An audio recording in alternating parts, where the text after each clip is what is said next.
운동을 시작하기 전 스스로에게 이제 질문을 해보세요. 내가 원하는 도착 지점이 어디인가? 이 질문에 대한 답이 명확해질수록 주변의 사람들의 이야기에 휘둘리지 않고 내가 원하는 운동을 할 수가 있습니다. 안녕하세요. 여러분이 운동을 할 때 어떤 목표를 가지고 계신가요? 체중 감량, 근육 강화, 혹은 단순한 건강 유지, 우리가 어떤 목표를 설정하느냐에 따라 운동에 대한 태도가 달라질 수 있는데요. 이번 시간에는 이러한 목표의 차이가 운동에 대한 태도와 행동에 어떻게 영향을 미치는지 한번 이야기해 보겠습니다. 체중 감량은 많은 사람들이 운동을 시작하는 가장 큰 이유 중에 하나이죠. 체중 감량 목표를 설정한 사람들은 주로 체중계의 숫자에 집착을 하게 되는데요. 이 숫자가 이제 줄어들 때마다 성취감을 느끼고 운동에 더욱 깊이 몰입하게 되죠. 체중 감량을 위한 운동은 대개 유산소 운동, 즉 러닝, 사이클, 수영과 같은 운동으로 구성되곤 합니다.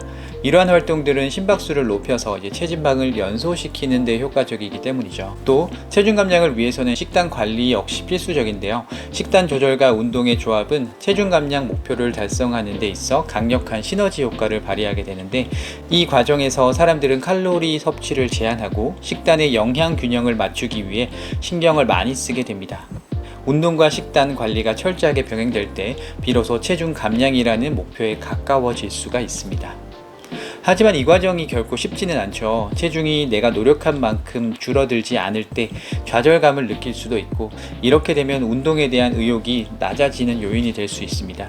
그렇기 때문에 체중 감량 목표를 세울 때는 현실적인 목표 설정이 중요하고 꾸준한 운동과 식단 관리가 필요합니다. 미적 기준을 위한 몸 만들기를 목표로 운동을 시작한 사람들은 체중보다는 몸의 형태와 근육의 변화에 더 많은 관심을 기울입니다.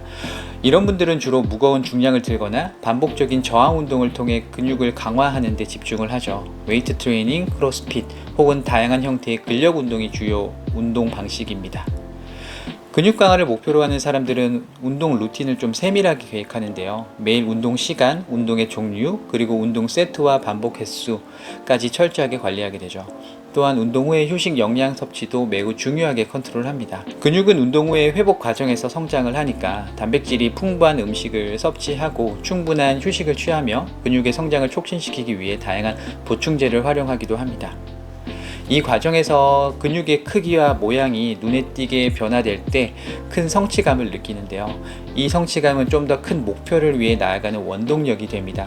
그러나 근육 강화를 위한 운동은 체중 감량보다 훨씬 더 많은 시간과 노력을 요구하는데, 따라서 여기에 뜻이 있는 분들은 장기적인 목표를 설정을 하고 대장장이가 끝없이 칼을 두들기듯이 수련한다는 마음이 일단 베이스에 깔려 있는 상태에서 시작하는 게 좋습니다.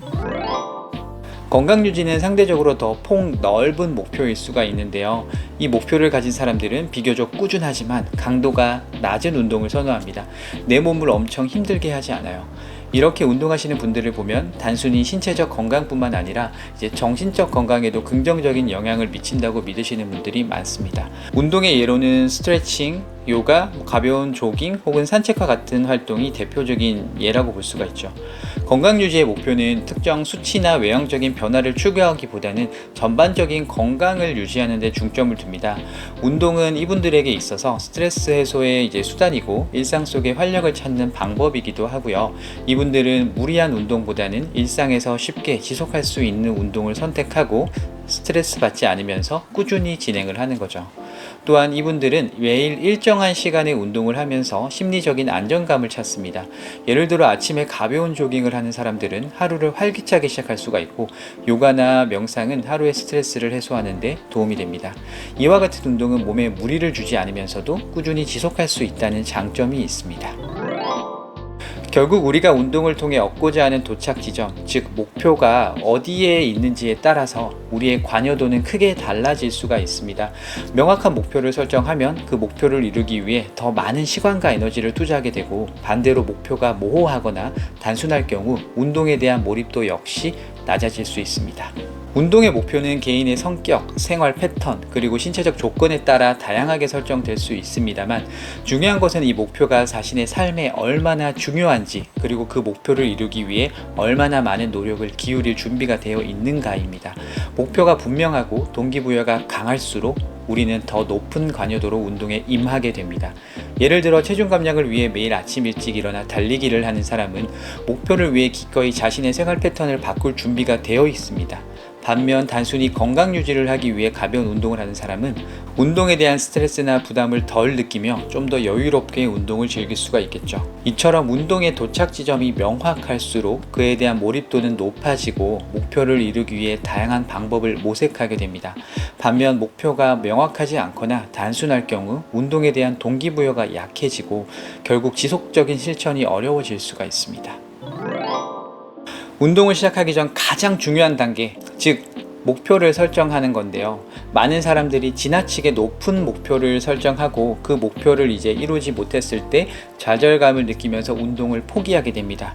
예를 들어 단기간에 체중을 크게 줄이겠다는 목표는 현실적으로 달성하기가 어려울 수가 있고 이 부분은 실제로 건강을 해칠 수도 있습니다. 따라서 목표는 자신의 현재 상태와 능력에 맞춰 설정해야 합니다. 작은 목표부터 시작하여 점진적으로 목표를 높여가는 것이 좋습니다. 예를 들어 처음에는 일주일에 3번 30분씩 걷는 것을 목표로 삼고 이걸 달성한 후에는 시간을 늘리거나 걷기에서 이제 조깅으로 전환하는 식으로 목표를 점진적으로 향상시키는 거죠. 또한 목표를 달성했을 때 스스로를 이제 칭찬하고 보상하는 것도 지속해서 나를 움직이게 하는 중요한 요소입니다. 다음 단계로 나아갈 수 있는 이제 자신감을 얻을 수가 있습니다. 운동을 시작하기 전 스스로에게 이제 질문을 해보세요. 내가 원하는 도착 지점이 어디인가? 이 질문에 대한 답이 명확해질수록 주변의 사람들의 이야기에 휘둘리지 않고 내가 원하는 운동을 할 수가 있습니다.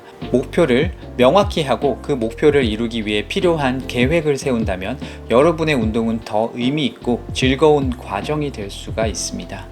운동은 단순히 체력 향상이나 외모 개선뿐만 아니라 자기 자신을 돌보고 성장하는 중요한 과정이라고 생각을 하는데요. 여러분이 설정한 목표가 어떤 것이든 그 목표를 이루기 위한 과정은 스스로를 사랑하고 존중하는 방법을 배우는 기회가 될 수 있습니다. 그렇기 때문에 목표 설정과 그 목표를 향한 과정 자체를 즐기고 꾸준히 실천해 나가는 것이 중요합니다. 주변에 휘둘리지 말고 본인에게 필요한 운동을 하시기 바랍니다. 오늘도 시청해 주셔서 감사드립니다. 좋은 하루 되세요.